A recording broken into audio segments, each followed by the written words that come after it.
I am so glad this is day two, and we have two more Warrior Scholars to hear from today. So we're sending them light and love and wishing them the very best. Ashe. Family, if you are a judge, you should have received your rubric.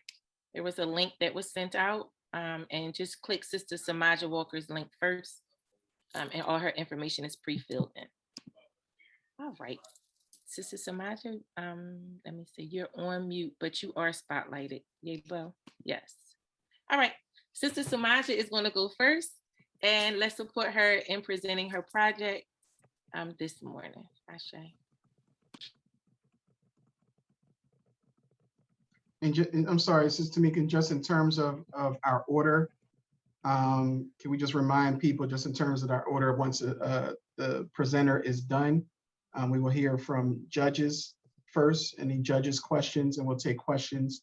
And then we will move to comments and then Dr. Ma. Ashe.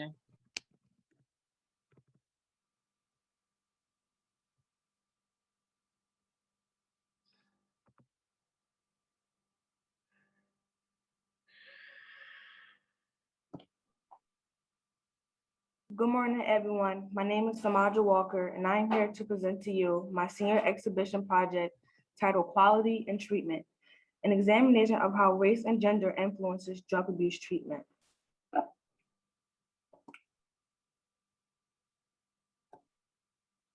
Substance abuse was a vital issue for me growing up. I wasn't able to form a close relationship with my maternal grandmother due to her drug addiction, which has affected me over the years.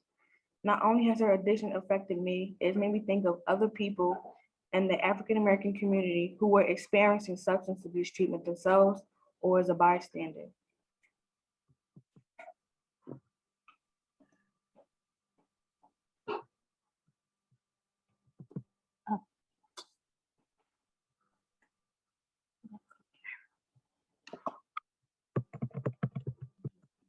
Yeah, we're gonna start.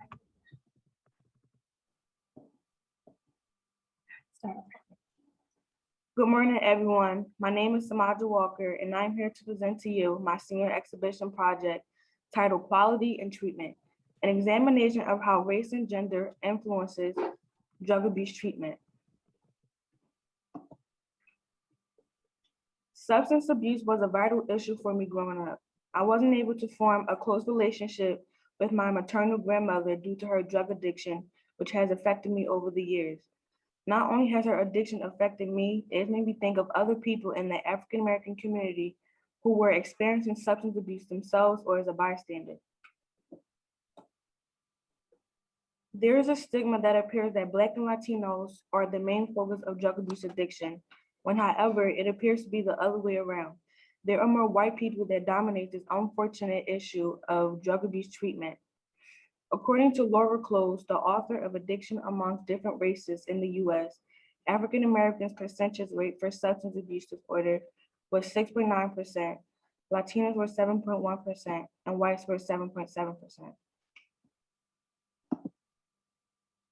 Although the vast majority of whites are coming from suburban areas to low-income communities to continue with their addiction, somehow Black and Latinos are magnified.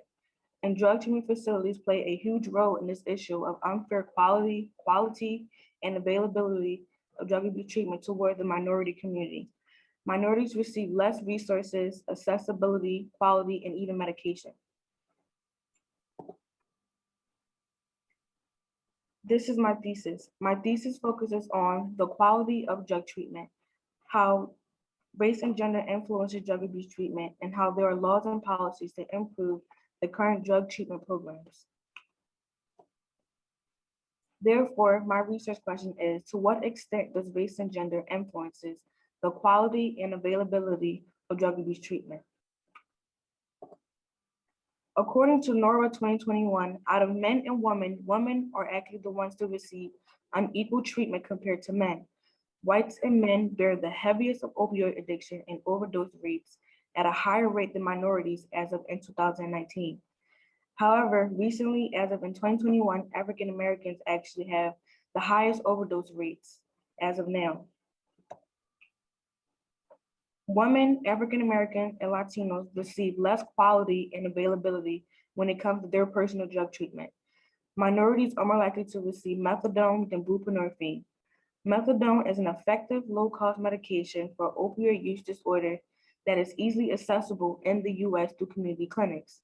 And buprenorphine is a newer medication that is more effective and allows for there to be more freedom and flexibility, which is more likely given to the white residents. According to White and Sanders 2002, culturally and religiously, beer and wine were a part of the economic, social, and religious customs during ancient times in Africa. Within non-Islamic African cultures, highly defined drinking rituals encourage moderate drinking and stigmatize drunkenness as a threat to the order and safety of the tribe. Due to the culture's high influence of drinking, it was almost as if it was normalized, leading for there to be availability for people to become intoxicated. However, later in time, it was recognized that this was becoming more of an issue than acceptance. According to White 2002, the slave masters allowed unlimited access to alcohol to the American slaves, but never any drug usage, such as opioid use. This was because the Negro man would be considered highly perverted and increased in stamina and considered a constant menace to their society and to the slave masters. The impact on the family of drug users can vary on different levels. Parent substance abuse can become an early traumatic association for children as well. According to Pearl in 1996, the drug users can begin to struggle with taking care of themselves. They can begin lying to their family members for money to continue with their addiction, getting in trouble with law enforcement, and having their children taken away. There are two options when it comes to law enforcement getting involved. The first being placed in foster care or sent to live with family or a legal guardian. It is evident that a child can be affected psychologically by their parents' drug addiction, according to Byrne 2018. It affects the child's mental safety and their physical safety, and then it affects the child's mental and physical safety. They can begin distancing themselves, misbehaving in school, developing separation anxiety, and having trust issues. It is tougher for a mother with children than a father with children due to the mother's circumstances. The mother faces a higher risk of having them taken away by Child Protective Services and not getting them back after treatment. Meanwhile, men, even those who are fathers, are less likely to have this challenge. According to the National Institute on Drug Abuse 2020, men are more likely to use all types of illicit drugs, which can result in overdose and even death. According to VJ 2020, 90% of drug abuse users have over time developed a mental illness or have had a generational cycle experience. Approximately 75% of Blacks and 25% of Latinos are not treated for their mental illness during their road to recovery. This is a bar graph of the July 2019 race demographics. Whites were 60.1%, Hispanics were 18.5%, and African Americans were 13.1%. The Blacks and Latinos are less likely than whites to complete drug addiction treatment because of their socioeconomic factors. The national data stated that in 2013, 3.5 to 8.1% of Blacks and Latinos were less likely than whites to complete treatment for alcohol and drugs. According to Footprints of Recovery 2020, the success rates bring in the concept of the type of quality of treatment, availability of medication, the process, and rather if their healthcare will pull through or not. Most people do not receive the treatment that they need for addiction. Unfortunately, racial disparities exist in all forms of healthcare for Black and Latinos. The ADA, the Americans with Disabilities Act, and the Rehabilitation Act protects individuals with disabilities, including individuals with substance abuse disorders. The research showed that individuals currently engaging in the illegal use of drugs are offered full protection only in connection with health and drug rehabilitation services. However, drug treatment programs may deny participation to individuals who continue to use illegal drugs while they are in the program. According to Dolly 1987, Relapse means the return to the pattern of substance abuse, but also as the process during which indicators appear prior to the patient's resumption of substance use. Whites have a higher relapse rate than Black and Latinos. The relapse for men is less likely compared to women, and women are more likely to experience high intense craving compared to men. To improve the current drug treatment program, I believe that a policy should be passed by state officials saying that the amount for their treatment should be based off of their income and not on the type of insurance a person may have.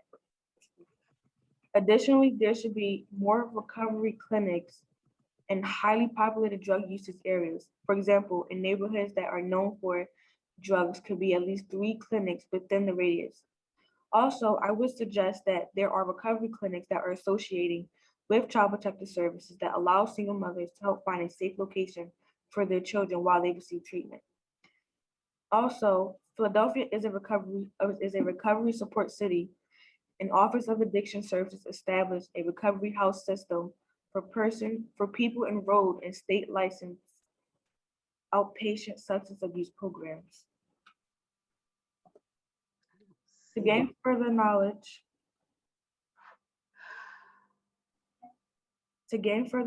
I created a 10-question survey that I sent to different communities of urban and suburban in Philadelphia. Here are my 3 survey questions. My first question was, do you have any family members that have abused drugs? 60.9% answered yes, 26.1% answered no, and 13% answered uncertain. My second question was, do you believe that race has an impact on the quality of drug treatment that someone receives? 53.9% answered yes, 23.5% answered no, and 22.6% answered uncertain. My third question was, do you believe that gender has an impact on the quality of drug treatment that someone receives? 28.7% answered yes, 45.2% answered no, and 26.1% answered uncertain. Unfortunately, due to COVID, I was not able to attend an internship this year. However, I would have liked to intern at the First Stop Recovery. The First Stop Recovery is a nonprofit organization that dedicates to helping people that are addicted to alcohol or drugs. They also dedicate their time to helping individuals receive job training and job placement. This recovery clinic does not require any money, ID, and no insurance. For my advocacy letter, I chose to write to Mayor Jim Kenney. Here's an excerpt of my advocacy letter. My solution for race and gender's influence on the quality and availability of drug treatment would be for there to be at least more drug rehabilitation programs that are, if possible, connected with hospitals and Child Protective Services. If they are associated with hospitals, the hospital can send their medical reports to these programs to try and give them a head start with bettering themselves. Lastly, associating their drug rehabilitation programs with Child Protective Services would be a benefit for the mothers out there. This way, they would know more about their child's well-being than just still on knowing that they are out there somewhere. Also, this allows for them to get back on their feet and to prepare to do things with their child and could possibly allow them to have custody of their child again. Although there are laws/policies that support the issue of the lack of quality and availability of drug treatment, I feel that there could be an extension to the Rehabilitation Act, an extension that consists of providing support for those still using illegal drugs. And I say this because everyone's journey to recover is not going to be equivalent to others. For my advocacy plan, I decided to create an email titled Drug Treatment for All that allows for me to continue with my advocacy and to have others reach out to me regarding my topic. For my interview, I had the opportunity to interview Sister Kenyatta Caffey. Sister Kenyatta Caffey is a clinical supervisor within the North Philadelphia area. She elaborated on how there are drug treatment facilities that are willing to work with someone according to their assurance and to their socioeconomic status. She also mentioned how when there are children involved, it impacts the mother chances of getting treatment for herself. A woman with children could experience having to choose which of her children will stay with her throughout her treatment. From our overall findings and conclusions, I was able to find that there are racial and gender disparities when it comes to drug treatment for Black, Latinos, and women. There are gender disparities, but they are not based on race, but based on circumstances. Lastly, there are policies, but there are not enough policies. As a student at Sankofa, every grade is given an essential question of freedom. The 12th grade essential question of freedom is how can transformation lead to emancipation? What has transformed me and led me to my emancipation?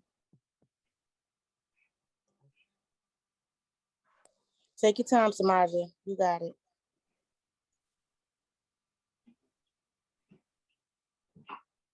You got it, sis.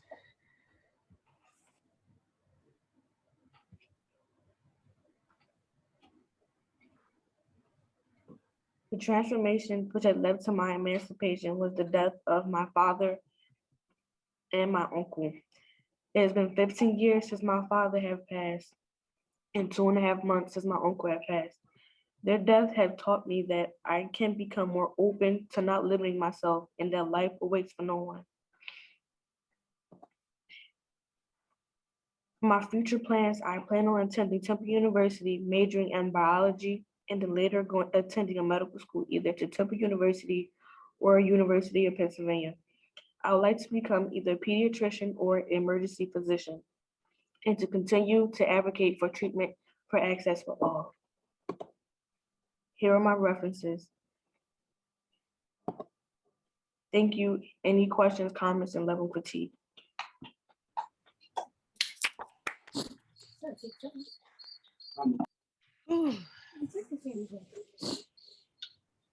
Okay. You did good, baby.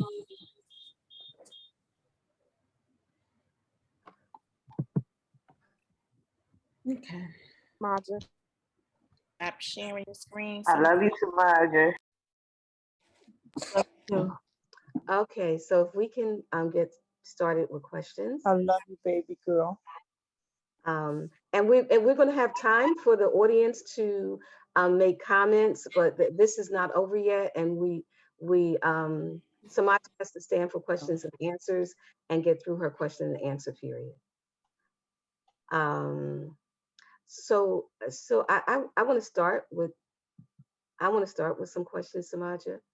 Okay, so there are a couple of things. So first, could you go back? I'm having some difficulty kind of following your argument. So could you go back to the slides on, so go back to your research question. I just want to follow the logic and see if the data is there. Okay.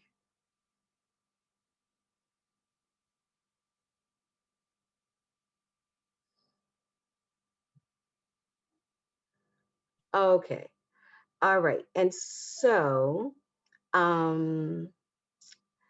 so the focus was going to be on the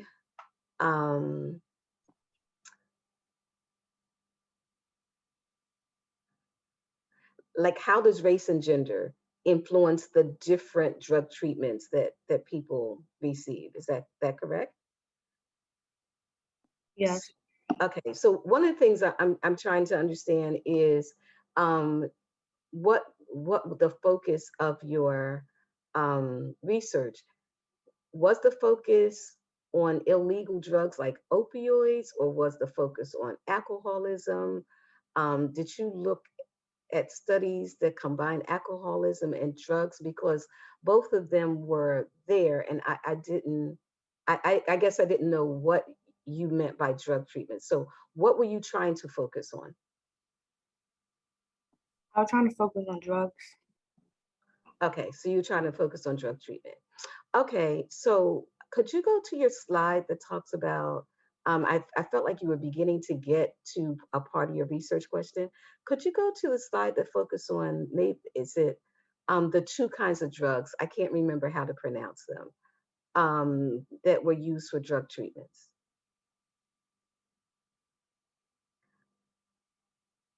Okay, so in your presentation, you said that you were going to research and find out whether race and gender affected how the quality of drug treatment that was received. So I'm trying to follow your argument. So here you state, you make a number of assertions in your presentations. So you state that Black people are more likely to get methadone than buprenorphine. Okay, so do you have a study that supports that? I mean, did someone do some research? Is someone collecting some data? Are there any, like, is there a study that's, because I mean, I think this is a very important point, but is there anything that supports that that is in fact true? Can you ask that question again? I can't hear you. Okay, so you assert that Black people are being given methadone, but white people are being given buprenorphine, and I'm just asking you, like, where is there a study that supports that? Is somebody keeping track so that this is something other than, this is a really important assertion you're making? So what research is it based on? Yes, there's a study that supports that. It's should be located in my references.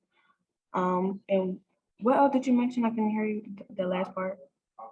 So I guess I was wondering what, like, so if there's a study, like, what was the data? Was it that 50% of white people receive buprenorphine, but only 20% of Black people receive it? Like, the data that supports your assertions. Oh, well, I didn't mention it, but in the study it mentioned how there's a study by JAMA Pediatrics that was stating that there were approximately like 60% of whites that receive buprenorphine, and approximately 30, I believe, that receive approximately 30% of Latinos and African Americans that receive methadone more than anything. Okay, and so that would have been a really wonderful point to put in to support. Like, we make assertions, but research is about having proof. And so if you could get those exact numbers, that would be really helpful. Okay. Okay, so can we go to the history part of this presentation? Because I just want to clarify, what is it that you are saying? So the history was a little confusing to me because I thought the presentation was about drugs and not alcohol. But I just want to understand more clearly what you are asserting. I see you have a 1985 reference and a 2002 reference. And so I just want to understand what you're saying. Are you asserting that the reason why there's Black alcoholism is because Black people brought alcoholism from Africa because they were using alcohol in ceremonies? Is that what you're asserting? No, I was asserting that the slave owners were the high influence of the resulting of African Americans becoming addicted to alcohol. Oh, okay. Can you understand why I might be confused with your assertion? Yes, because I'm talking about alcohol. Alcohol, number one. And number two, can we get to the next slide after this one?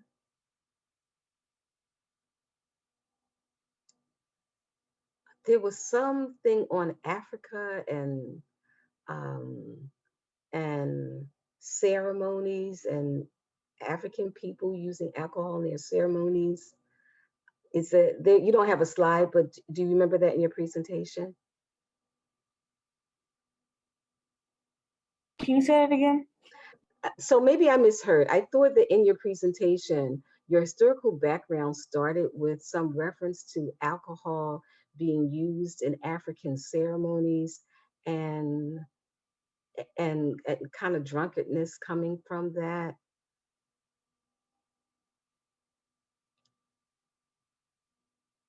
And then the second point you made was the slave master, but the first point that you made was the ceremonial use of alcohol in Africa. Did I just mishear that, or was that a part of what you said? I'm not sure. Well, I was just showing that how it changed. I wasn't really trying to make it like a statement that it was negative. Okay. Oh, so you were trying to say that alcohol was used in African ceremonies, but not that that's kind of the beginning of alcoholism and drug abuse.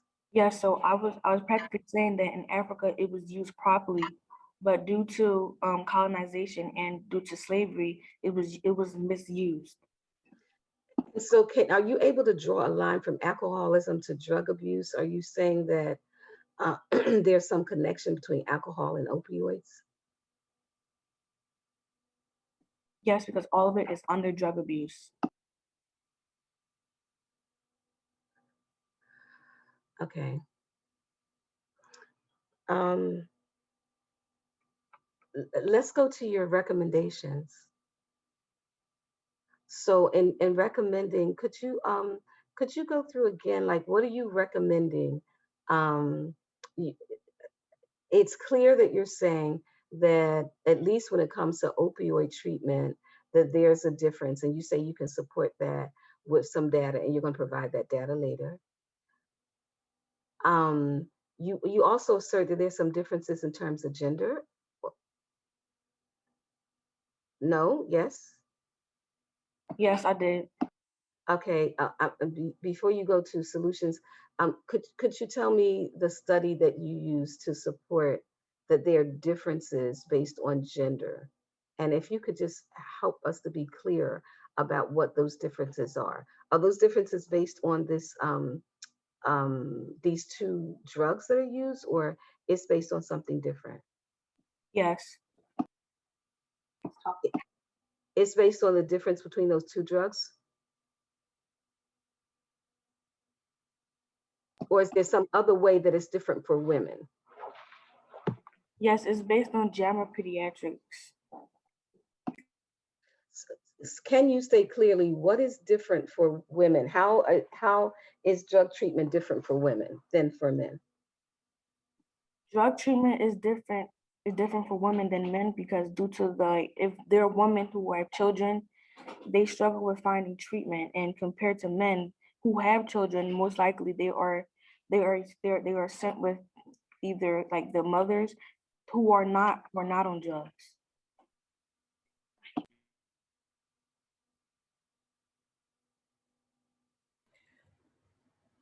And they also give different drugs and struggle with finding childcare. So you're saying that women have you're saying that women have a harder time getting drug treatment, but does that mean that women are treated differently from a drug treatment perspective? Like, does gender influence the quality of drug treatment that when women get? I would say yes due to the mother's circumstances. I'm not necessarily saying that when they're going to get treatment that they're treated any different. I'm just stating like the circumstances. Oh, okay. So you're saying because of the circumstances that women are in, like that they have childcare issues, that they're often left with the children, and so that makes it harder for them. Yes. Okay. Okay, good point. Okay, so if you can tell me what are you recommending for the change here?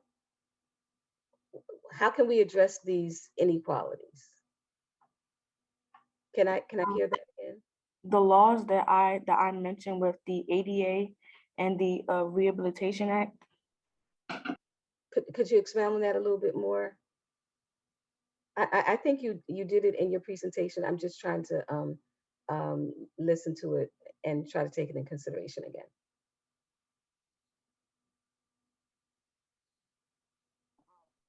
I had recommended that there would be a policy passed by state officials that allows for there to be like, that allows for the amount of their treatment be based off of income.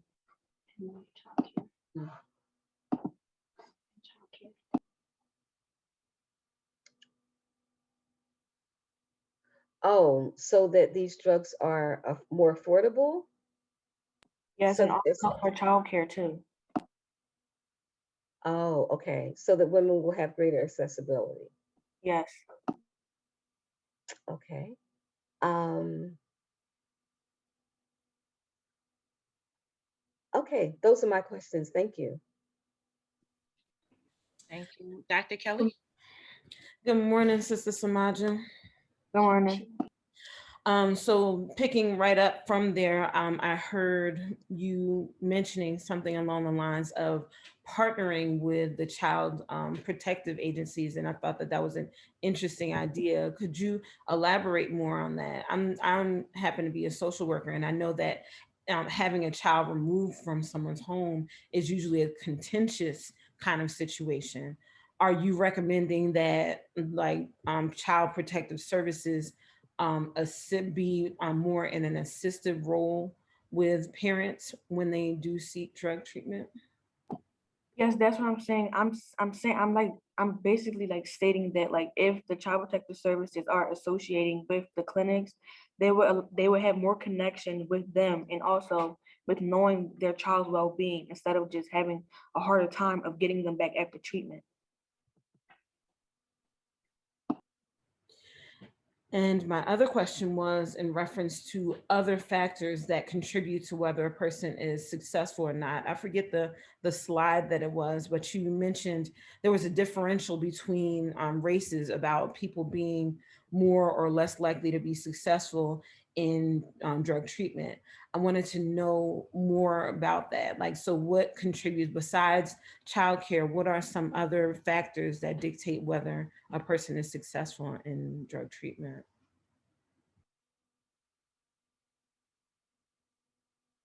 Can you restate that question a little bit? Sure. So I see it here. So here it says it is factually proven that race and gender do have an impact on success rate. And I was just wondering what specific, if there were specific tendencies about, you know, race or sex that speak to that besides the childcare. So we know that childcare is a concern. What are other factors that contribute to whether a person is successful in their drug treatment? I mentioned about like the mental stability. I mentioned that, and it can affect whether if their relapse rate, or it affects whether if their process will be shortened or longer due to them relapsing because of their mental instability.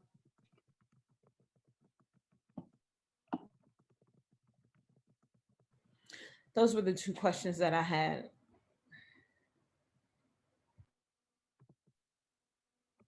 Good morning, Samaja. How are you? Good morning, I'm good. Good, good, great, awesome. You're doing a wonderful job. So I guess I have a two-part question. I would like to know how do you feel about the performance of schools in addressing these issues around substance abuse with students or families? And well, I guess that's the question. How do you feel schools have performed, and what suggestions do you have? Are there some red flags or some um, things that schools should be more mindful of that they are not? The way I feel the way about like how schools are handling the issue, I think that it can be handled a little bit more better because a lot of the times a lot of students are not really like informed about like there's more than just someone being on drugs. It comes with their background and either considering like their area as well. So in what ways can what policies or what steps can schools take to see the issue, to be more aware of it, And what things would you recommend, or did you find in your research that schools can do to help better the situation with students and families? I would recommend that like schools are, or if the schools are able to maybe like send out like reports about it, or maybe to like make like activities for students to know about it, so that it's like seen as seen as an easy way for them to understand it. Right. And when you say activities, this is my last question. What types of activities? What do you mean? Or classes or activities or sessions? What things can be helpful? I would say like lessons, and if students are able to have one-on-one lessons with counselors, maybe. Okay, thank you. Maybe, or sessions? For sure, yes. Okay, thank you. Mr. Samaj, how are you this morning? Definitely, you have Good. presented a lot of information. It was very informative, and everyone before me kind of like took my questions, but I'm gonna just jump on the back of brother Dr. Mayat, because I was thinking about how can schools support students, and families, because you talk about these, how the mothers and the fathers, they have children. So during this, it also affects them. So I know Dr. Mayat was talking about how we could be proactive, but my question is, how can we be reactive? So these families that are, displaced, how can the school support children where, maybe their mom is going through drug addiction or has been placed in a facility and they're separated? What are some suggestions, maybe through your research or even talking to psychologists that you spoke with, in reference to how we can support them afterwards? Yes, proactive, but how can we be reactive also in the educational institutions? I would say that if possible, if the teachers are able to do like visits at the student's home, so at least maybe if the child comes to school and they're going through something and it's evident that they are going through something, the teacher can step in and have her input to try and place the child in a better environment. Okay, do you think okay, so I'm gonna throw out, before teachers can do that, give me some suggestions that schools can do to help train teachers, because that's not something you can just say, hey, go to the house, knock on the door. So do you have any suggestions surrounding programs or just educating teachers on this particular subject matter? I would suggest that not maybe, for sure, that teachers are able to take a child developmental class, like, or a program to able to study like the child's behavior.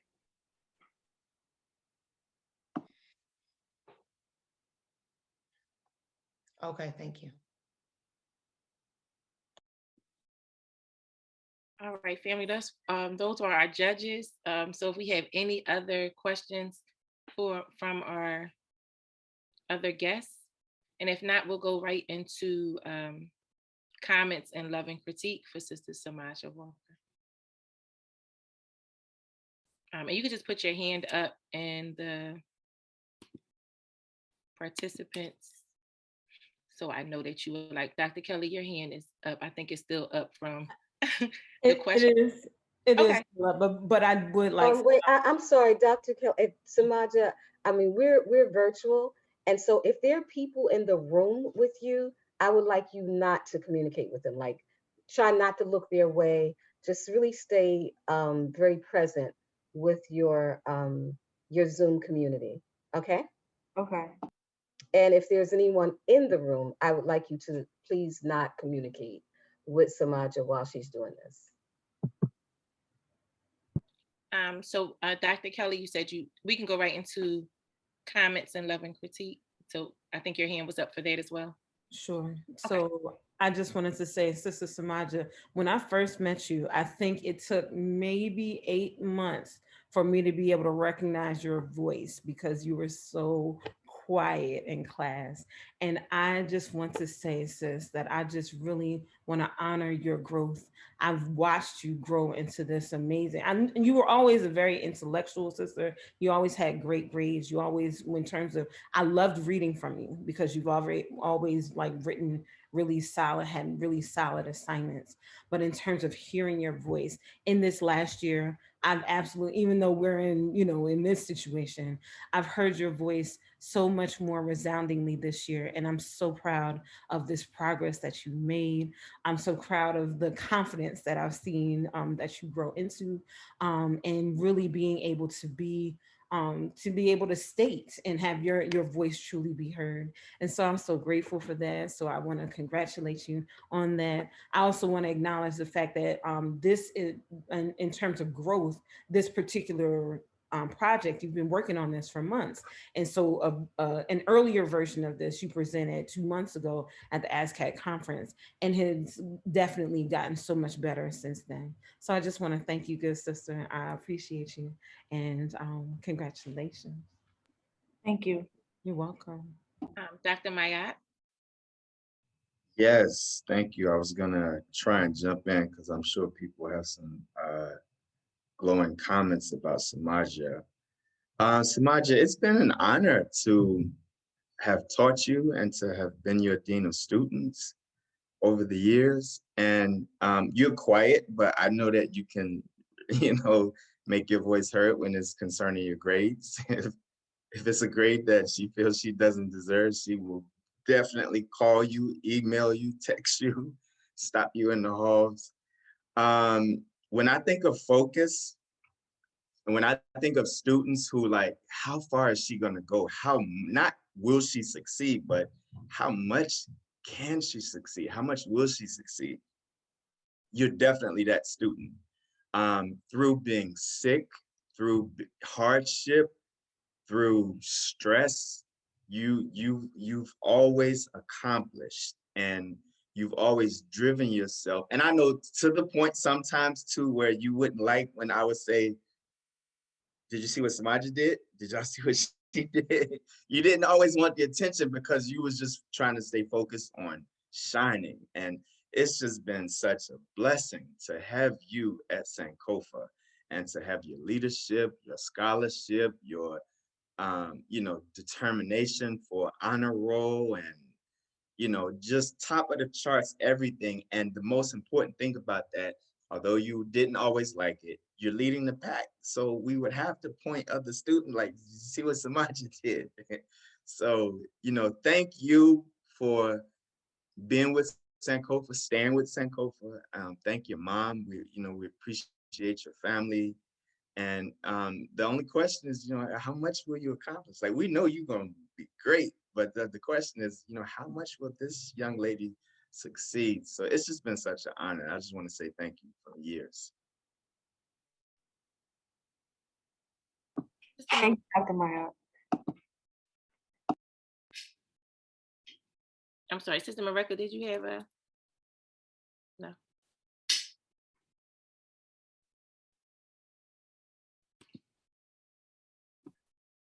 I have a loving critique. My hand won't raise, Sister Tamika. Okay, I think Sister Mareka, you said no. Oh, I'm sorry. I apologize.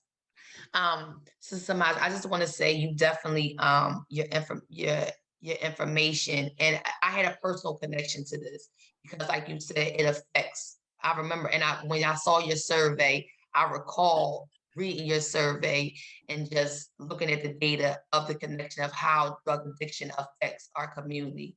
So I definitely want to say this was very informative. I think we never think about, we think about the people, but we don't think about how it goes deeper than just that particular person, and making that connection, because I had a personal connection with it. So I understand how the mental is. And I want to say, when you talked about how you, the death of your uncle and your father, and it pushed you to continue going. I don't know you, but the good things that your facilitators already said about you, you accomplished great things. So I definitely appreciate you. I applaud you, and I recognize you for being successful, getting to this point of presenting, because I know it was hard to get here. It was a road. You took the road, you took the ups, the downs, the left, the rights, the wrong turns, the right turns to get here. So I definitely want to recognize you and applaud you for that, sister, because today you made history. You did your whole 12th grade year in a pandemic, which not many of us on here can say we have done. So we can't say how it feels to do this. You know, in my 12th grade year, I remember Girls High, I was excited this time. You know, I was going to college, we're doing prom. So to say that you have definitely overcame obstacles and you're here today says a lot of who you are, your foundations, and where you're going. Thank you. We have Mama Boise. Yes, hi, Samaja. I've only known Samaja during pandemic time. I met her back in March, and for me as a new person, a part of Sankofa, Samaja symbolized what Sankofa was all about for me. She was very focused. She got all of her work done. She was always thinking, always questioning, and seemed to be a very determined young lady. And so I know through this process, she has exhibited all those characteristics, and she truly is an example and almost a poster child for what Sankofa can produce. So meeting her made me excited about being a part of Sankofa. So Samaja, you've done your best work. You've done your best work here. You pressed through. It was a journey. I read your paper. We had some conversations. You worked with a lot of people. You took feedback, and you should be proud of yourself. You've honored yourself, and you've honored your father. You've honored your uncle, and you honored your family today. Ashe. We have Sister Coleman. Is that Tania Coleman? Samaja, you did very good. How are you? Oh, Thank you, Do. is that Tania? Is that who I taught at Imhotep? Her son? Yes, it's Tania and Atia. Oh my goodness. I'm gonna stop talking. Anybody else have a comment, a loving critique for Samaja? Mom, you can unmute yourself. I'm gonna make you talk. I'm just sorry. I just called you out. No, your hand wasn't raised. I'm here.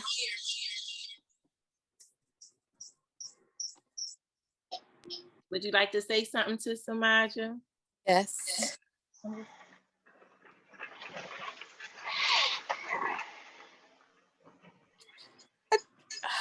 Hold on. I just want to say that I'm very proud of you. I thank God that He blessed me with a daughter like you. You was awesome. I don't have to worry about you at all. And I thank God every day that before your dad left this earth, He blessed me with you. And I just want to say, I love you and God bless you. And no matter how old you get, remember that your mom always have your back. And I love you. Love you too.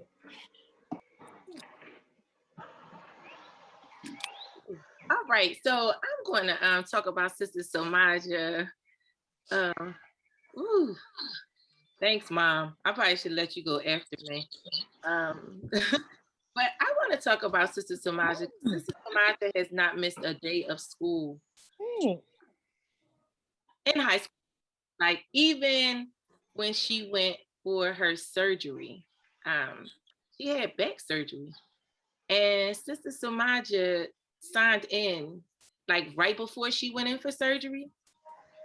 She signed in right after. I mean, tubes in her arm and everything, because she did not want to miss a day of school. And that just talks about the the quality of the scholars. It's students that can just know information and they don't really have to struggle. They don't have to study. They just get it. And I don't really like, okay, that's good. But I like the struggling students, the students that know that they need to keep going and keep doing and look at it again. And they're not combative. That's Sister Samaja. Like you don't give up. You ask a bunch of questions. If you don't understand, you will email, text. You don't have no clock. I don't know what time, your times are off because you usually are responding to adults at midnight, 3 and 4 in the morning, but it's okay. That's how important it is to you. You're an advocate for yourself. And I want you to continue to have that same fight. I tell you all the time, nothing is ever going to be perfect. But the things that you can fix today, absolutely, right? Are there things that you could have added to your but you're going to grow from this. And your next presentation, the next time you go, it's going to be easier because you pushed yourself to get through this process. So I appreciate you and everything, your spirit, your quiet storm. When you're upset and you don't want to show it, you still figure out a way to just get your work done. And you could have shut down and just said, I'm not doing this. I'm gonna be an option 2 person. But that was not even in the equation for you. And I just appreciate your work ethic. Please take that with you. Again, it's not going to come easy. It doesn't have to. It comes and you're fine. So I appreciate you. Congratulations for getting to this point. Brother, I think I might be Erica Torres, and then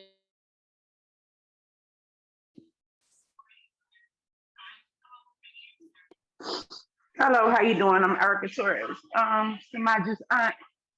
And Samaja, I'm so proud of you. Like, you took your struggles in life and you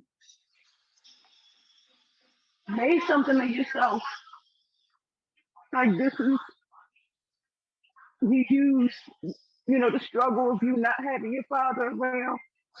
You just losing Phil Michael, and you made a positive thing out of it. You showing everybody in your family that you can make it positive. You can make something positive out of a negative. I'm so proud of you. I really didn't think you was going to do that research, but it was a good research. I really liked your paper. And I love you. I'm so proud of you. Thank you. Love you too, Erica. all right. If no other comments or questions, we will hear from our beloved Dr. Mom. I do. My house is okay. On the cross street is. Hello? Yes. Yeah, this is about your grandfather. Okay. Yes, Grandpa. Hey, Mommy. I'm so proud of you. You came a long way. A long way. From kindergarten to 12th grade. Never missed a day. Your ambition is beautiful. God couldn't bless me with no better grandkids. I love all of y'all, but I'm proud of you. Keep the good work up. Continue making your mom happy. And just put your faith in God. And all things is possible through him. And you can do it. I love you, baby. Love you too.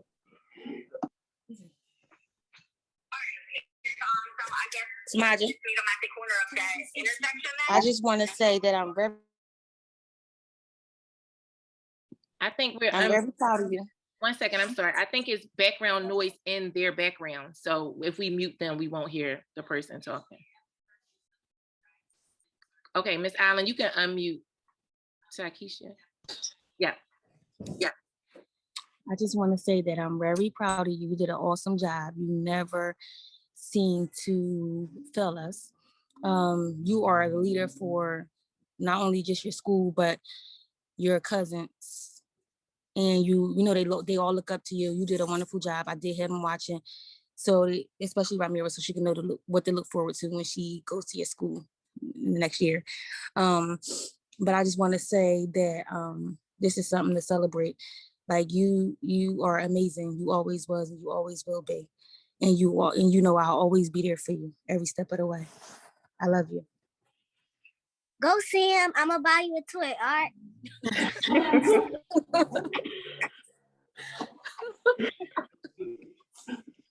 Awesome. All right, Dr. Ma, I think that was the family, and it's just good to have family, so we truly appreciate it. And I'm glad the younger, your cousins are watching, so they know the expectation when they come to Sankofa, it's gonna be bigger and better. Then we might have videos and tap dancing across the stage while Yes. get ready, get ready, get ready. But we are gonna hear from Dr. Mama because we do have one more presenter today. So Dr. Mama, you are on. Okay, Samaja, I'm glad you're going to get a toy. Excuse me, can I please have a chance to say something to my granddaughter? Absolutely. Yes, ma'am. You know how proud I am of you. You know that you're the gift that my son has given me. I'm so proud of you. And I know that you're going to succeed. I have no doubt in my mind. And I love you with all my heart. And I know you know the feelings that we have for each other. And I just want you to know that I really am proud of you. And I know that you're going to succeed. And I'm sorry that, your dad's not here to see this. But he probably is watching you right now. I just want to tell you, Samantha, I'm so proud of you. I don't know how to word it, but I love you very much. And you're always going to be my little mother. I know you hate when I call you that, but you are my little mother. Want to say something to her? Jolie want to say something to you also. Samantha, I'm so proud of you. Like, you so smart. I love you so much. I love y'all too. Jolie. Jolie daughter.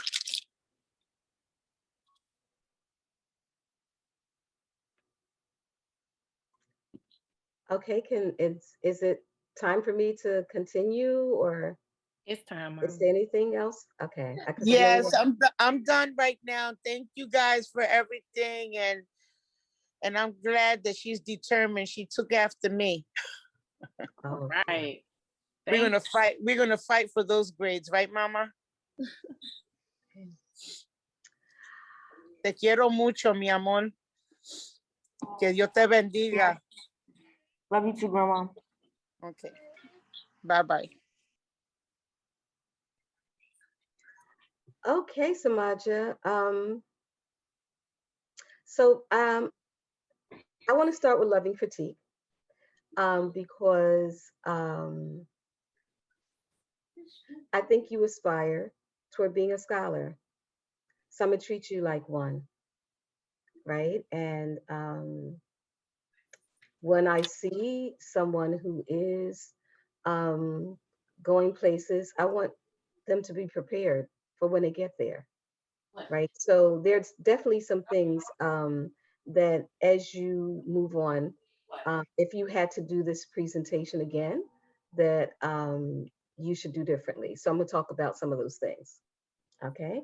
So first, it's so important when you present a piece of research, the next time you're in this situation, like narrow your focus and stick with it. So if you really want to look at disparities in drug treatment, because that's a little different than the world of alcoholism, and certainly can you put alcoholism and drugs together? You absolutely can. And there are writers that do. But if you want to really prove your point, the best thing to do is to narrow your focus, because the more you narrow your focus, the less you have to prove.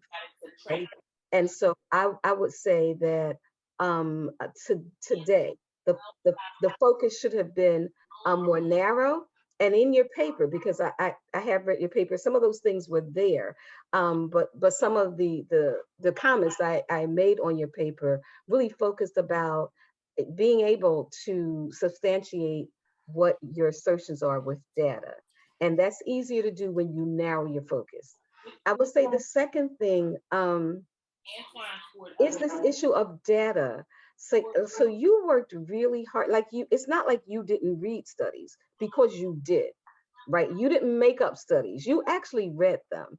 And so what I would say to you is you want to take the data out of that study and be able to use the data to prove your points, because you made assertions, but then we didn't have the data to prove your assertions, right? But here's what the cool thing. Once we were asking questions, you could talk about that data, but you don't really want to be in that situation. You want to upfront be able to make sure that the assertions you make are supported by data points. Are you clear about what I'm saying? Yeah. Okay, so there are a couple of data points that I would like to get more information on. And I think I do understand the point that you are making about women, but I would really like some data points on, and if they're in your paper, just send me the paper back and just, help me to, I think I can open your paper. I just don't know if I can open the last version of it. And so would like to have greater clarity about the ways in which women get disparate treatment. And also, I think the question that Dr. Kelly was asking, would like to hear more about the outcomes. And so it seems like there's some disparity in how successful Black people, white people, women and men, how successful they are. And so that's not clear. That wasn't clear to me in your presentation. And so I would say that there are things that you need to do in order to take this to another level. And the reason why I'm pointing that out is because you are going to other levels, right? There are people who aren't going to the places that you're going to go. And when you get there, I want you to be able to shine the way you have shined in Sankofa. I can say, Samaja, that you don't let people outwork you. And so even though there are things that I would have liked to have seen different this morning, the one thing that I can say is you are probably the hardest working student I've met in a long time. You're willing to do the work. And I think that if this was not the pandemic, that we would have been able to make sure that some of those points were taken care of. You did a lot of what you did independently. And so I know that you're going to make it because you don't let anyone outwork you, and you don't play when it comes to your grades. And you don't care who you have to email, and you don't care how late it is. So I have certainly been on the receiving end of some of those emails because you're not even playing with me. So with that kind of tenacity, with that kind of hard work, you've certainly earned your place in the land of the gold. I just ask that some of those points that were raised today, that you take care of them from the land of the gold. J-Bo? Hey, Bo. Okay, welcome to the land of the gold. Woo! Yay. Golden girl. Yeah. Yes, go My Samaja. God. We have two graduates. We have two graduates in the senior class. I say. I know she's so happy. She came off that screen. I want to thank all the family that came and supported Samaja. We're going to get ready for Sister Miriam Ba. If you would like to stay, please do so. But Sister Miriam is going to get ready to present. Thank you so much. I appreciate your support. I'm sorry. The slide isn't changing, sweetie. Oh, okay. I wonder what that is. Yeah. Mm-hmm. There you go. Let's start over. Good morning. My name is Miriam Ba, and today I will present to you my senior exhibition project titled Children of Unemployed Single Parents, an examination of children in the United States with an unemployed single parent. Children are developing abstract thinking which can make them more aware of the social stigma associated with having a jobless parent. I never knew being an unemployed single parent could affect children until I experienced it for the first time at the age of 8, witnessing my mom struggle for nearly a year. According to Kimberly Amedio 2021, the U.S. Bureau of Labor has a more specific definition. People who do not have a job, people who actively look for a job, and people who are currently available to work are all considered as unemployed. Unemployment has risen due to the lack of jobs available, and it kept rising. On a national level, unemployment is caused by the slowing economy. There are 3 different types of unemployment many people do not know about, such as structural unemployment, frictional unemployment, and cyclical unemployment. Frictional unemployment occurs when workers leave their old jobs but have yet to find new ones. Structural unemployment exists when shifts occurs in the economy that creates a mismatch between skills workers have and skills needed by the employers. Cyclical unemployment is caused by the contraction phase of the business cycle. This led me to my thesis. This presentation will examine the unemployment rate of single parents and the impact on the children's mental health and post-secondary education, and the laws and policies for those who are unemployed. My research question is, to what extent does unemployment in a single household affect a child's post-secondary opportunities? According to Wang 2020, during the Great Depression, children no longer had the joys and freedoms of childhood and often shared their parents' burdens and issues on money. Some children had to leave school to take jobs and support the family. Some left with their family blessings, but others escaped from the house overnight. The Great Depression caused a lot of families to end up in poverty, and it was hard to get food for their entire family or find shelter for them to stay in. The children suffered from malnutrition since they lacked food. And a historical echo, the share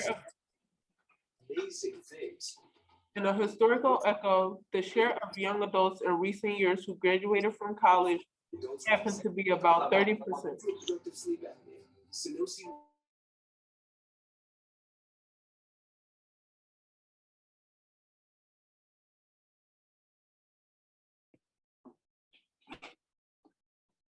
In a historical echo, the share of young adults in recent years who graduated from college happened to be about 30%.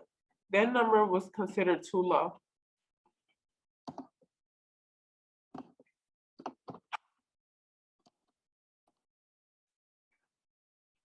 Unemployment was highest among women in 2007, but because of large increases in male unemployment in central cities, by 2010, urban unemployment rates matched those of rural men. Single fathers in rural areas registered the single largest increase in unemployment throughout the recession, rising almost 11% to 23% in 2010. In 2019, the proportion of families with unemployed single parent was down at white for 4.5%, Blacks at 7.9%, Asians at 4.1%, and Hispanics at 6.6%. Children who are under 18 with an unemployed parent rate was at 6.4%. Children who are under 3 with an unemployed parent rate is at 8.7%. According to the U.S. Census Bureau, 32.1% of women ages 25 to 44 and 25.3% ages 18 to 64 could not work during the COVID-19 pandemic due to child care issues. What are the challenges these children face? According to Henderson, the pandemic recession has hit certain groups, such as Black and Hispanic women and those with less education, particularly hard. By mid-April 2020, the travel halted and restaurants shattered. Nearly 5.7 million women lost those jobs compared to 3.2 million men.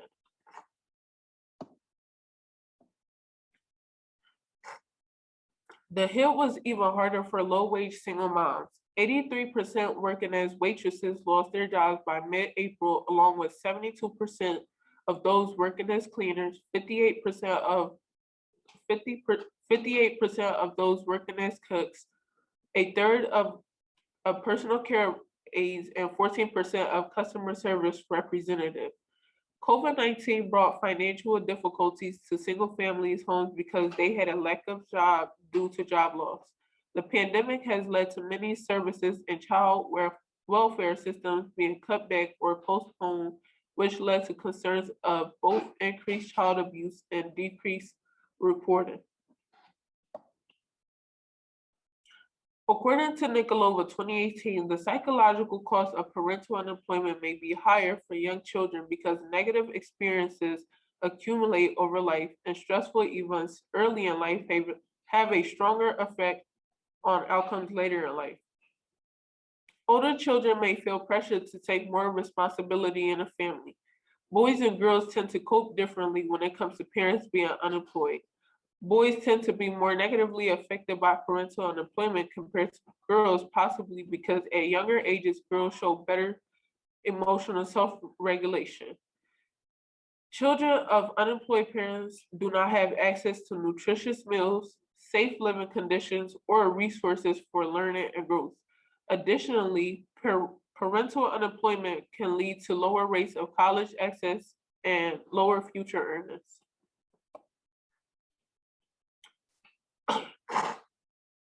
According to Peters 2014, unemployed single parents are threatened by mental and physical factors that affect their children's success and post-secondary opportunities.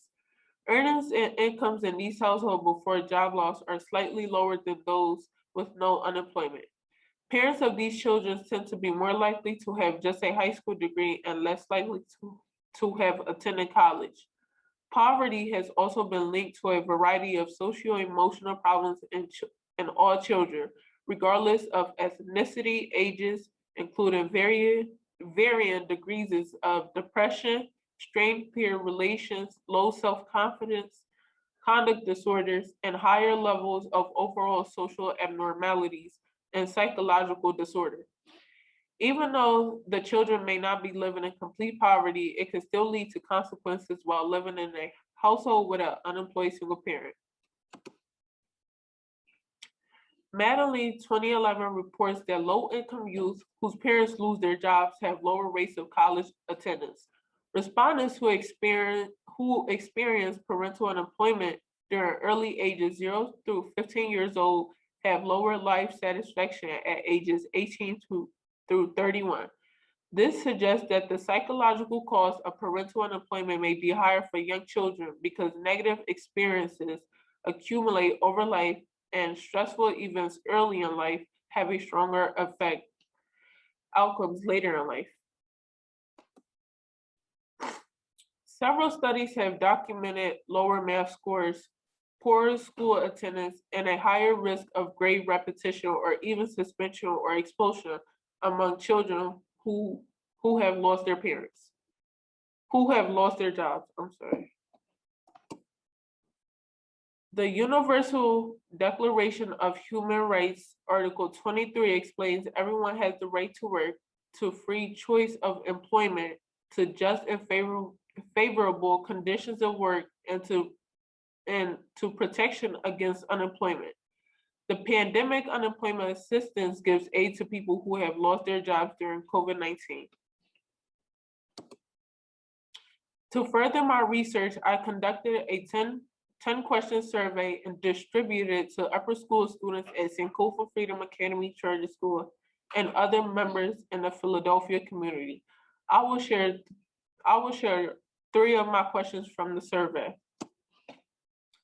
My first question was, do you think unemployment in a single parent household affects the children? According to the findings from the survey, 92% of the Philadelphia community said yes, 4.44% were unsure, and 3.5% said no. Second, 76 do you think unemployment in a single parent household affects the children? 76.1% of the Philadelphia community said yes, 12.4% were unsure, and 11.5% said no. And lastly, do you think a parent's unemployment, do you think a parent's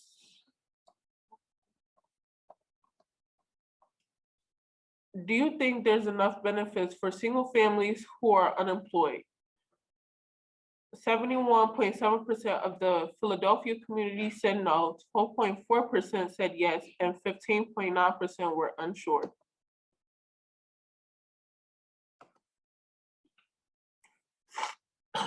For my advocacy letter, I decided to write to Councilmember Jamie Gauthier. I will share an excerpt from my letter. The topic of my social injustice is unemployment in a single parent household affecting adults and children's mental health and post-secondary education. Unemployment affecting children is a major issue throughout the community, and many people don't pay attention to it like they're supposed to. I chose this topic because coming from a single parent household with an unemployed mother when I was younger, I experienced a lot of trauma that no one really paid attention to because they thought it only impacted adults. I believe you will be a perfect fit to help me with my topic because you're either familiar with the topic and you can advocate for change. As part of my advocacy, I created a Twitter page titled Children's Opportunity Matter, in which I share a statistic and facts about children's mental health and missing out on opportunities. As part of my advocacy, unfortunately, due to COVID-19, I was unable to complete an internship. However, if I had the opportunity, I would have interned at Philadelphia Unemployment Project. This organization focuses on families that needs help financially and physically, but not only do they focus on adults, they focus on children as well. In my interview with Mr. Tariq A. Richardson, he explained how not only can children be impacted now at a young age, but it can impact them in the future. There's a bona fide pipeline from schools to prison, meaning they have to go through a lot of hoops to access secondary education. When the children have mental health issues at a young age, they don't look at it as mental health issues.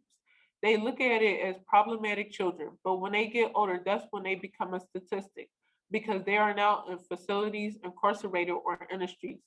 So if society pay attention to these problems in youth, they're not going to bring those issues into adulthood. Living in an impoverished, unemployed household can hold kids back from having the access they need for the future. When you don't have access to resources, it's not designed to be a pathway to success. It'll be considered a pipeline to prison. My overall findings and conclusions are children of unemployed single parents are impacted in their education, childhood opportunities, and even into their adulthood. There should be more opportunities for parents and children who are struggling financially. There should be a community center where children go to play games, help them with assignments, feed them, and more. They should have a fund set up for them for college if they do decide to go. Then they should find if not, they should find a career so they won't end up in the streets. As a senior, we're given an essential question of freedom, which is how can transformation lead to emancipation? Before coming to Sankofa, I was a terrible student. I used to play around, skip school, get in trouble a lot, and my grades were terrible. But when I came to Sankofa, I was given an opportunity to change my life around. I became more serious, my grades improved, and I ended up being in National Honor Society and more. For my future plans, I plan on attending Northampton Community College this fall for the next 2 years, majoring in architecture. I will also start my clothing brand for tall women who struggles in finding clothing their length. Additionally, I will get my real estate license and continue to advocate for children of unemployed single parents. Here are my references. Thank you. Any questions, comments, and love and critiques?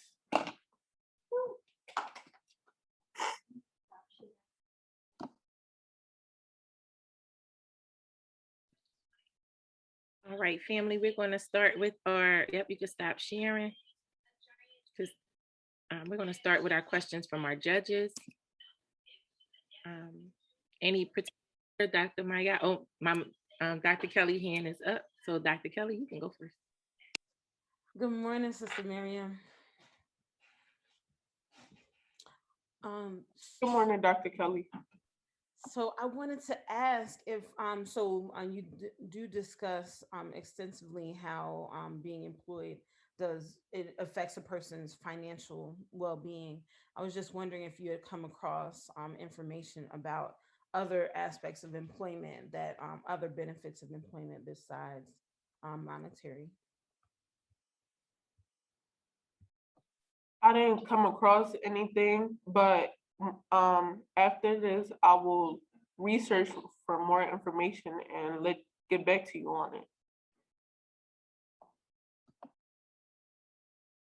And I did have a second question. I did also want to know, I know this last year we spent a fair amount of time discussing entrepreneurship. And I was just wondering if you had come across any information about if entrepreneurship could be a stand-in for employment. Like, so if there were ways that if a person found themselves out of work, if they were able to find and promote a business, did that have any, either through your research or through your observation as a person, did you have any ideas about that as far as entrepreneurship in the place of employment? I'm sorry, can you repeat that question for me again? So I was just wondering if entrepreneurship, like creation of a kind of a creation of a business, was in any way able to provide those positive feelings or any positive impacts on people's lives. If entrepreneurship was able to do that, be a stand-in for employment. For one of the research I came upon, when the pandemic first started, businesses started to increase.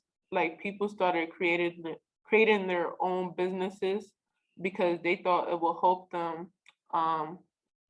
financially and to provide for themselves and their families.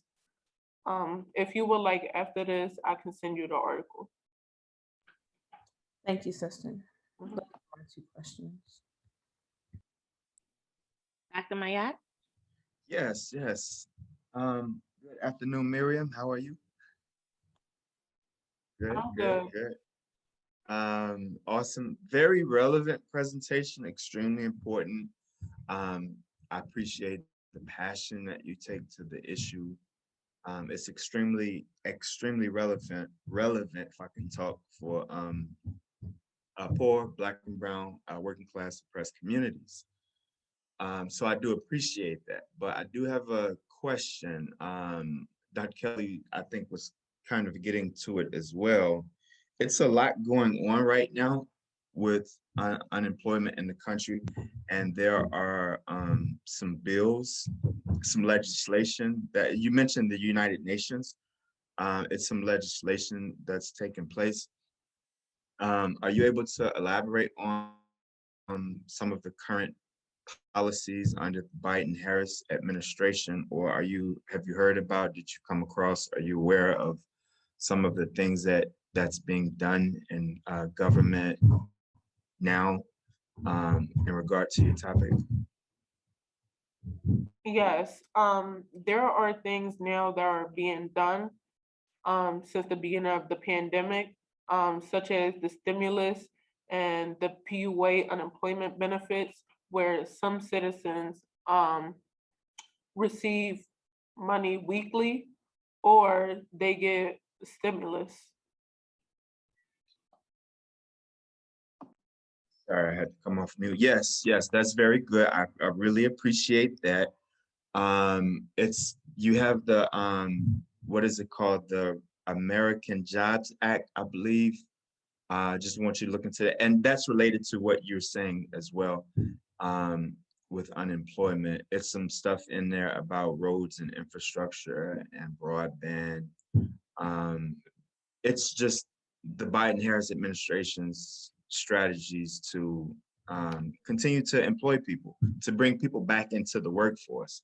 But I'm glad that you are aware of the stimulus and sound like you was mentioning the unemployment benefit and the child tax credit as well. So thank you for that. Very relevant presentation. I wouldn't expect anything less from you. Thank you, Dr. Maya. Sister Mareka. Hello, Mario. How are you?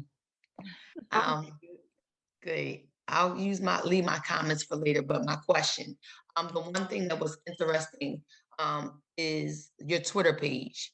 So I'm gonna ask you a question because we talked about the main focus of your paper was how does it affect, the children of the parents that are unemployed for secondary, education, right?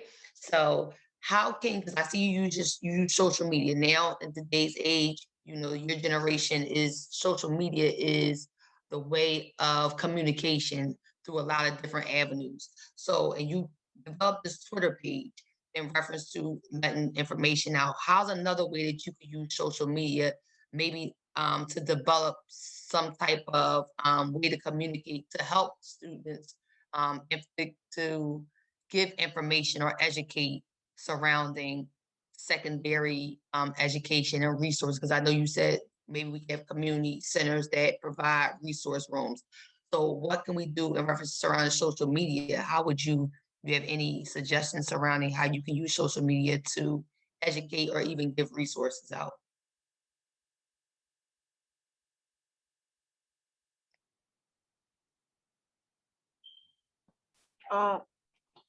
The social media can bring more awareness to not only the adults but children as well, because as stated in my presentation, people tend to focus more on the adults, not really the children, because they think that just because the parents are unemployed, that it doesn't really affect the children like how it's supposed to, but it really impacts the children a lot more. So I feel like the social media pages that I created can bring more awareness to others so they can focus on children as well.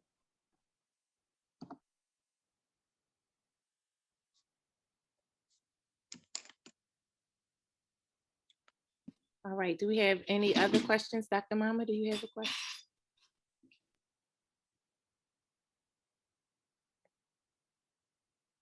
You're muted, Mama.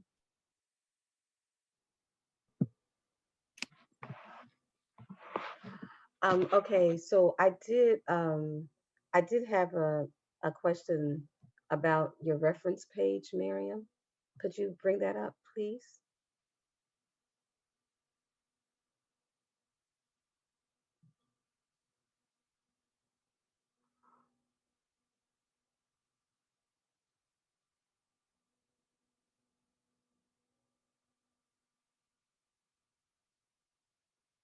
Okay, so according to this, you only used 4 sources to research your paper. Is that accurate? No, it's not accurate. These are the 4 sources that that mainly had a lot of statistics and information. So I put those on my slideshow, but there's more. Okay, so you need to um, be able to revisit this and add more to it. You also need to make sure that your references are in alphabetical order. So this should be, good APA, and APA is in alphabetical order. So if you could revisit and correct this slide, that would be helpful. Also, could you go to your opportunities, the social media piece?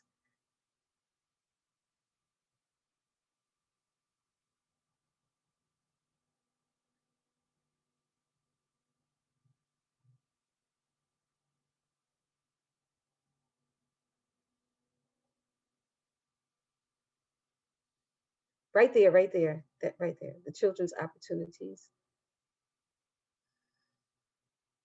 Okay, could you talk a little bit about what you're trying to accomplish on this page? What do you so children opportunities matter. I'm trying to understand what it is that what I learned by going to this page. What is it that you're trying to teach on this page, or what information are you trying to make available?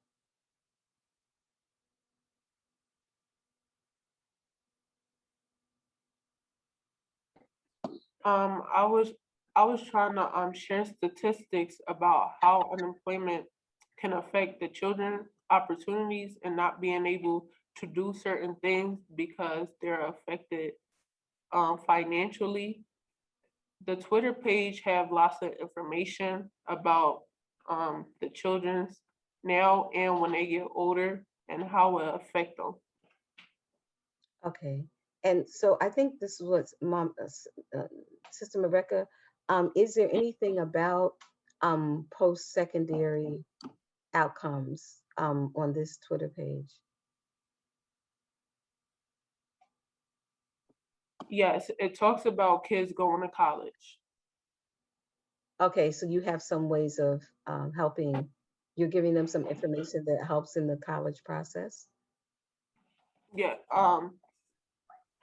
it talks about it right there. I don't know if you can say it, Yeah, see it, but it may be blurry. But one of the things it shows is how because of negative experiences that accumulate over life, children like can be affected throughout their education post-secondary wise, high school and college. Okay. Okay, can you go to your findings page?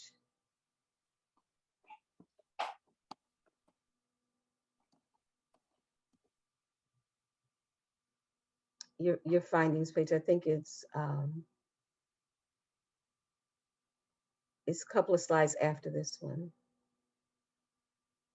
Yeah, I think. Yes, after this. Here. Okay. So your research question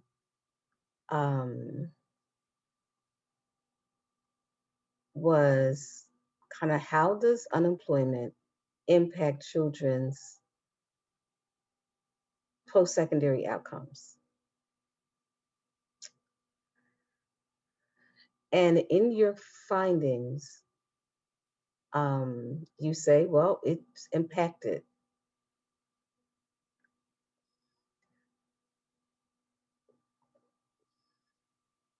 It says, are impacted in their education, in their childhood, in their opportunities, and into their adulthood. So you said you wanted to research this and you felt like you found that. But I'm still trying to, I definitely saw in your presentation, there was some data about college. But was there, and you had a lot of information, so I may just not have been able to grasp it. Do you have information on other post-secondary outcomes? So like the impact of unemployment on employment for children, not children, but when you graduate high school, there's going to college, there's going to trade school, there's going into a job. So all of those are post-secondary experiences. Do you have some data on kind of those three, if it's not college, like trade schools or other post-secondary opportunities, and the world of work, because some children graduate and then they go on to the world of work. So do you have anything on that? You may have presented it and I missed it. You're on mute, babe. Oh, I'm sorry. I didn't put it on my presentation, but in my research paper, I have lots of statistics and data about after graduation, what kind of works children tend to do, or if they don't go to college, what they end up doing, what kind of jobs they work. So could you tell us a little bit about that? I mean, I know it's not your presentation, but what did you find about the children whose parents were unemployed? What happens to them in terms of the world of work? Sometimes in one of the articles that I came across, it stated that some because they grew up in an unemployed household, they're afraid to go to college because they don't want their families to be in debt. So they tend to, after high school, they tend to get a job and not worry about college to help provide for themselves and for their families as well. Okay, so giving us some statistics about that would have been really helpful, but thank you.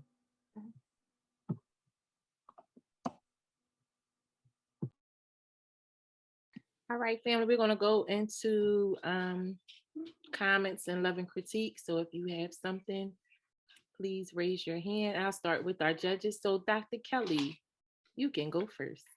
You unmute yourself. Sister Miriam, I almost feel like I'm going to make really similar comments to you about the sound of your voice and how it's just gotten louder or more bold and more instructive and more in the role of leader in the years that I've known you. I know that when we first met, we first met when I started teaching you in rites of passage, and there was a way that you were just like really quiet, like you would attend but just be very quiet. And I just really do appreciate that over the years that you've let your voice grow and your leadership grow. Also your passions, being willing to put the things that you really care about out and to be able to discuss them and to be able to get your sisters support, and also in terms of your growth as an intellectual.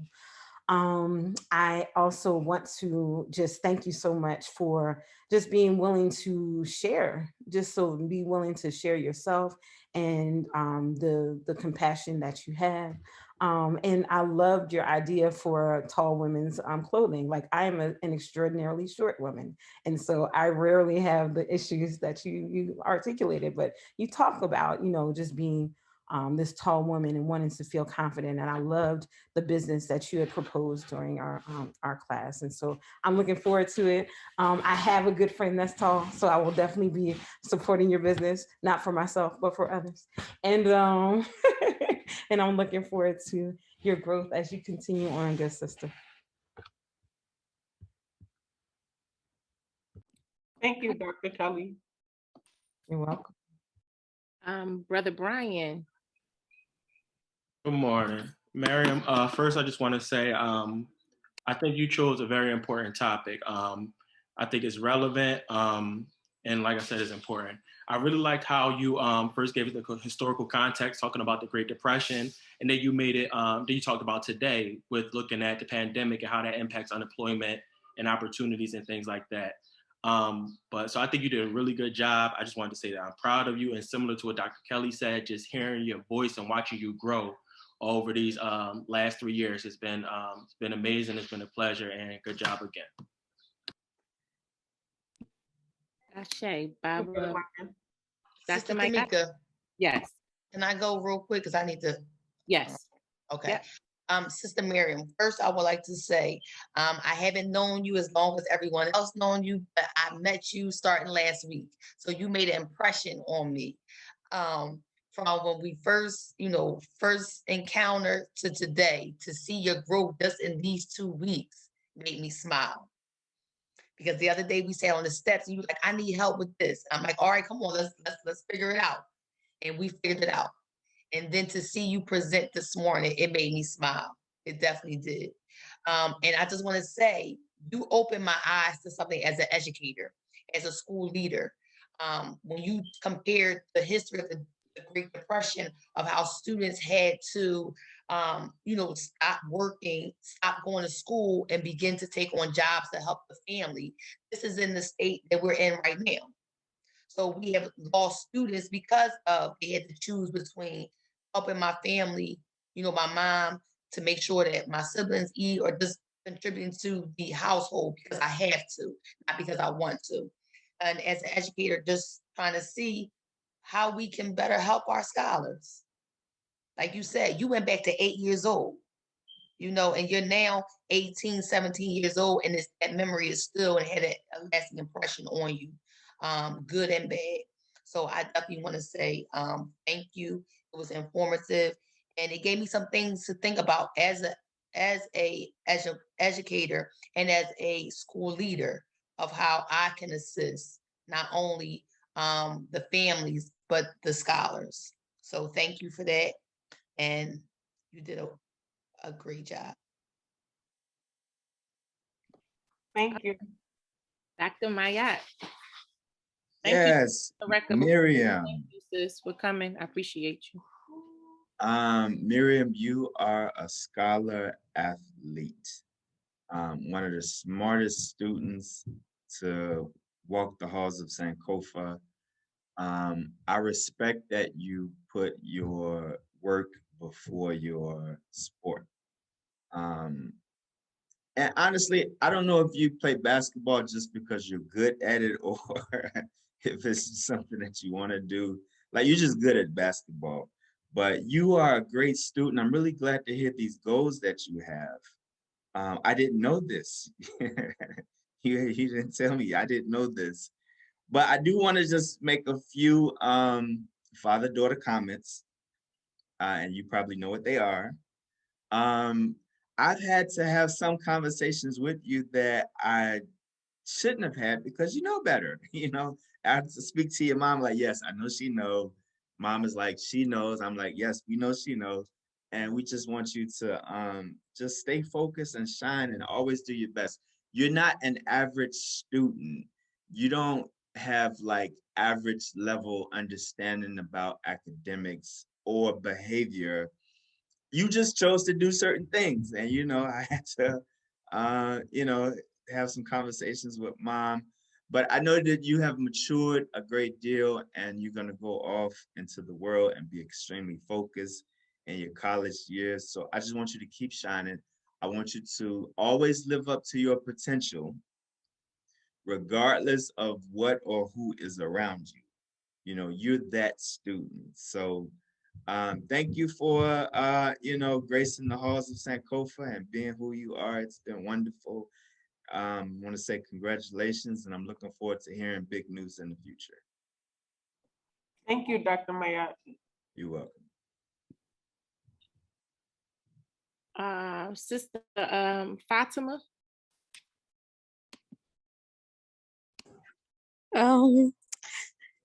I just wanted to say, good job, Miriam, because I know how hard you was working on this, and I know how hard it is for people to talk about stuff that they went through personally.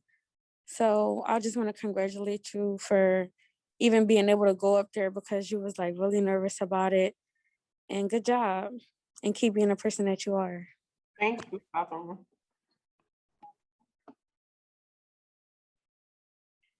I think that's Sister Umu. Yes. Hi everyone. I'm Miriam's younger sister. I just wanted to say congratulations, Miriam. We are all happy. We're proud of you. You made mom and dad proud so much. It is so hard. We know how much you've been through and how hard this is for you.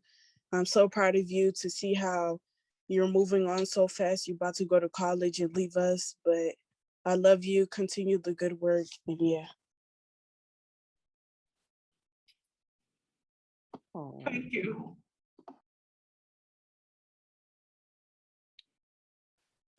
I guess I'll go. So, Sister Miriam, I just want to say, I think we've battled. I call you my tree, right? Because you're strong. My line name is Willow. It's a tree. It's a strong tree that's like, sometimes it can be weak and then it can stand strong. But you are always my strong tree. Like I can always depend on you. I could come to you. You might not like when I'm coming or how I'm coming, but you've never, ever just like quit. You never stopped, even when your cousin. I remember last year when Cancun was like, I'm not doing a presentation. You like, what? I'm going to present. And so when you came this year, it was like, you didn't have an option. I remember what you said. I'm going to hold you to it. And so even when you were in the hallway last week, it was like, I can't do this. I'm not going to do this. And, it was the tears. And I was like, girl, we ain't trying to hear that.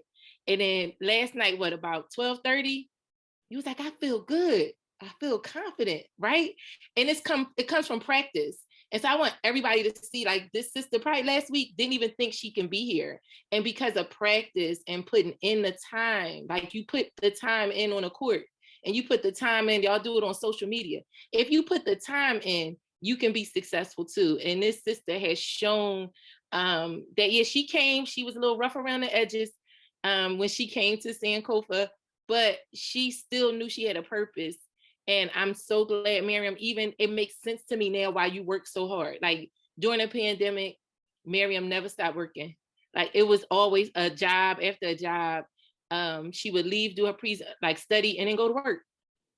And now it's making sense why these things are happening. Like we don't know everybody's story, but I appreciate you for still putting your education first. Like it was like, I'm going to come to school now. If you could just work on your timely, like when you get to college, we can't call you and tell you to get up and be on time.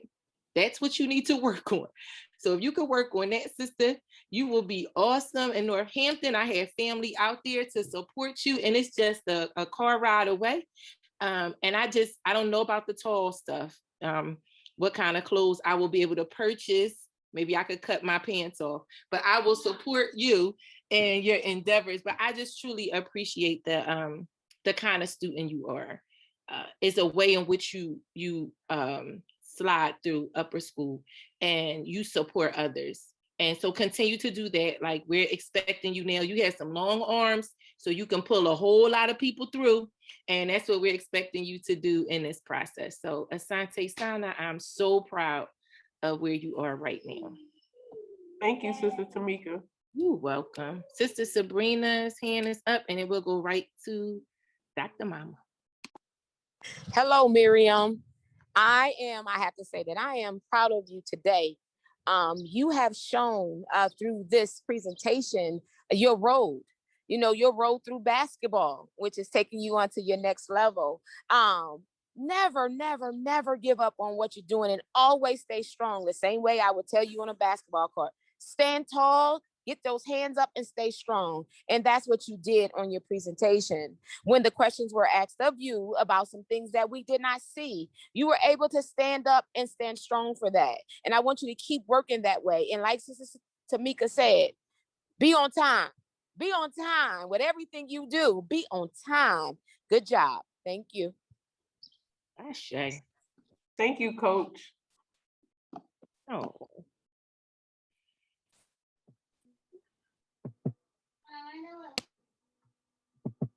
Okay, Miriam, I think it's my turn.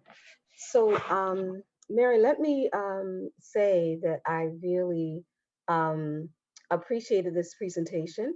I do think if you had to either do this again or use this again, and one of the reasons why we try to give direction is because you may find, and we have had students who have found that in their first year of college or two, they are asked to do a research paper and they just take their senior exhibition paper and they, make some changes and spruce it up and submit it, because it really is meant to be a college level paper. And so one of the things that I can say is that you did, in your presentation, you included information about post-secondary outcomes, but you really included a lot of other information. And therefore, if you use this paper again, you probably should change your research paper and not lift up post-secondary outcomes, because you didn't do a lot on that. It was included, but mostly you really talked about the impact on children, period. Right. And I think that there was a limit to how much you found on post-secondary incomes. So I think that your paper and your presentation was really a solid presentation of the impact of unemployment on children. And so it's okay for that to be your focus. I was very impressed with the amount of data points you had. You came with the data, and that's been something that I've been very concerned about with people's presentation, but you definitely brought it. I'm also impressed with the way you handle the questions. I know it's nerve-wracking when people start asking you questions and you have to go back to those slides, but you did stand strong and you did answer your questions. There were points that were in your paper that you were able to reference. There were things that you left out that you knew. And so all of that is really impressive. And so, Miriam, you really did a solid job today on every level. And so I just welcome you with congratulations to the Land of the Gold. Good job. Yes. Oh. Yes, Yeah. Miriam. Woo! Go, Miriam.